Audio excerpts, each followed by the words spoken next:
ગઈકાલે માનનીય ગૃહમંત્રી સાહેબ, સીપી સાહેબ અને જેસીપી ક્રાઇમ સાહેબની માર્ગદર્શન અને સૂચના હેઠળ સાયબર ક્રાઇમ સેલની ટીમ દ્વારા ગુજસી ટોપના એક આરોપી રાજ રૈયાનીને ઝડપી પાડવામાં આવેલ છે. આ જે ગુનો છે ગઈ સાલે 10મા મહિનામાં નોંધાયેલ હતો અને એમાં સ્વાધ્યાય કોમ્પ્લેક્સમાં આવતી એક ઓફિસ જે મોટા વરાછા ખાતે ઉપસ્થિત છે ત્યાં રેડ પાડવામાં આવેલ હતી અને એ ઓફિસના રેડમાં કુલ 28 મોબાઈલ ફોન, 250 સિમ કાર્ડ, 180 જેટલા પાસબુકો અને એના સિવાય જે ત્યાં લેપટોપ હતો, જે લેપટોપ મળી આવેલ હતો એ લેપટોપમાં લગભગ 261 જેટલા બેંક એકાઉન્ટમાં નેટ બેન્કિંગ મારફતે નાણાંનો વ્યવહાર પણ ચાલતો હતો.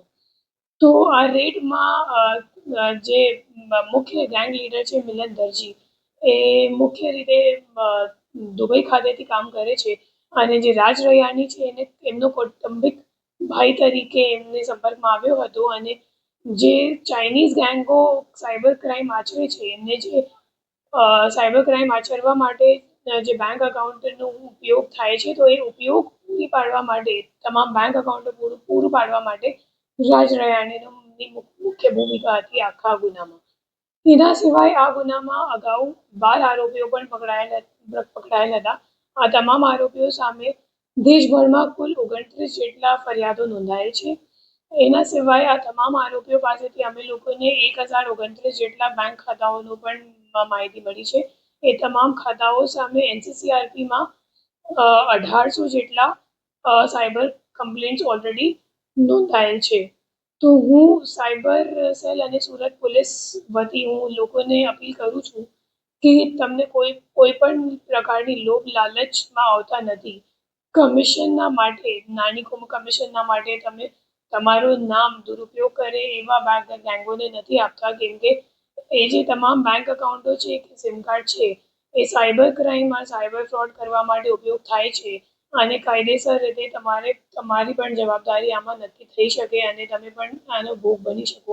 એટલા માટે હું બધાને અપીલ કરું છું કે આવી કોઈ લોભ લાલચમાં નથી આવતા અને સારી રીતે અગર કોઈ ખબર પડે તમારી સામે કોઈ અગર કમિશનના માટે બેંક ખાતા ખોલાવવા માટે તમને સંપર્ક કરે તો તમે સીધી આ બાબતની સૂચના અમે લોકોને આપો તો અમે લોકો પ્રોએક્ટિવ રીતે આ દિશામાં કામ કરીશું. સર, અત્યાર સુધી તપાસમાં કેટલા લોકો શિકાર બન્યા છે? તપાસમાં 1800 જેટલા તો તમારું કમ્પ્લેન્ટ છે, તો બેઝિકલી 1800 ફ્રોડ ઓલરેડી થઈ ગયું છે. એના સિવાય જે FIR દેશભરમાં નોંધાયેલ છે જે અલગ અલગ રાજ્યમાંથી છે, ફોર એક્ઝામ્પલ કર્ણાટકનું છે, હરિયાણાનું છે, એના સિવાય ગુજરાતનું છે, મુંબઈનું છે, તો અલગ અલગ રાજ્યમાંથી કુલ મળીને 27 જેટલા FIR નોંધાયેલ છે. ચાઇનીઝ ગેંગના સંપર્કમાં કેવી રીતના આવ્યા? એમાં જે મુખ્ય આરોપી છે મિલન દરજી, એમની સામે અમે લોકો ઓલરેડી પ્રોસેસ ચાલુ છે એમને ધરપકડ કરવા માટે. તો મુખ્ય રીતે મિલન દરજી સુરતથી ચાઇનીઝ ગેંગને સાયબર ફ્રોડ કરવા માટે જે બેંક એકાઉન્ટમાં એમની જરૂરિયાત છે તો એ બેંક એકાઉન્ટ આપે છે અને આ સંપર્કમાં એ લોકો દુબઈ ખાતેથી આવ્યા અને મિલન દરજી મોટા ભાગે કોર્ડિનેટ કરે છે દુબઈથી.